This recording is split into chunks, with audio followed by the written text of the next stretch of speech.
A Russia-installed official in Crimea said Thursday an overnight drone attack targeted a thermal power plant in the Russia-annexed peninsula.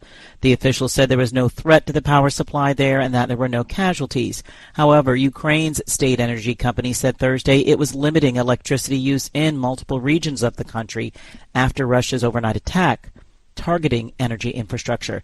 This comes as Ukraine's President Volodymyr Zelensky publicly thanked the country's power workers for maintaining the electricity supply as Russia continues targeting the energy infrastructure ahead of wintertime. Delegations from Russia and Ukraine are among those meeting in Australia this week to decide the future of the waters of Antarctica. Conservationists say new marine protected areas and rules to prevent overfishing are desperately needed, but that Russia could use its veto-like powers to again block progress. The meeting is overshadowed by Russia's 8-month-old invasion of Ukraine. Northern Ireland politicians are making a last-ditch attempt to break a political impasse triggered by Brexit that has stopped the formation of a functioning government in Belfast. The AP's Charles de Ledesma. Members of the Northern Ireland Assembly will meet to try to elect a speaker, the first step toward restoring a power-sharing government that's been on ice since a May election. The main British unionist body, the Democratic Unionist Party, or DUP, has said it would veto the move as part of its protests over post-Brexit customs checks. If the regional politicians fail, the UK government says it will need to call a new election for Northern Ireland. Charles de Ledesma, London.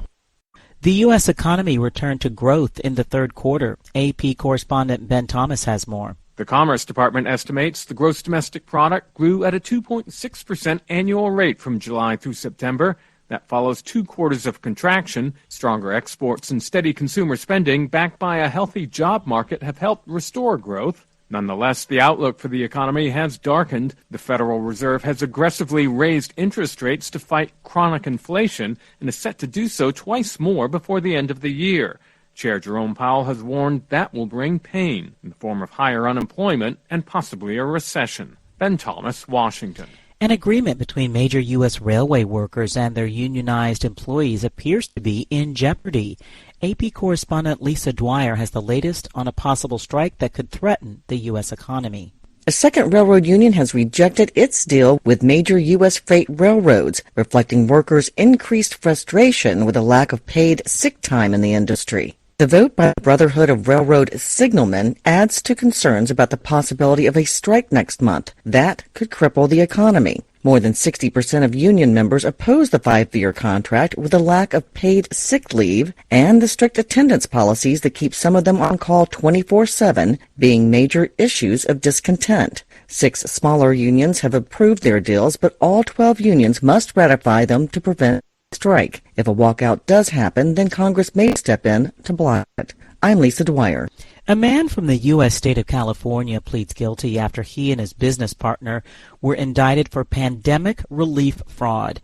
AP correspondent Jennifer King has more. 44-year-old Pierre Rogers of Irvine, California, was arrested at the end of June and faced charges of bank fraud, wire fraud, and money laundering. The U.S. Attorney's Office in New Hampshire says he pled guilty this week in federal court in Concord to fraudulently trying to obtain more than $3.5 million through COVID-19 relief programs intended to help small businesses, using some of the proceeds to buy a Rolls-Royce worth over $100,000. Prosecutors say Rogers and his business partner, Joshua Levitt, knowingly filed false information on applications for CARES Act funds, carrying out the scheme through more than a half-dozen companies they owned and operated, with names like Dark Matter Associates and Puro Trader. He's been ordered to pay over $800,000 in restitution. Rogers and Levitt are both scheduled to be sentenced next January. I'm Jennifer King. And recapping our top story, a Russia-installed official in Crimea said Thursday an overnight drone attack targeted a thermal power plant in the Russia-annexed peninsula. The official said there was no threat to the power supply there and that there were no casualties. However, Ukraine's state energy company said Thursday it was limiting electricity use in multiple regions of the country after Russian attacks targeting energy infrastructure.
Hi, thank you for watching.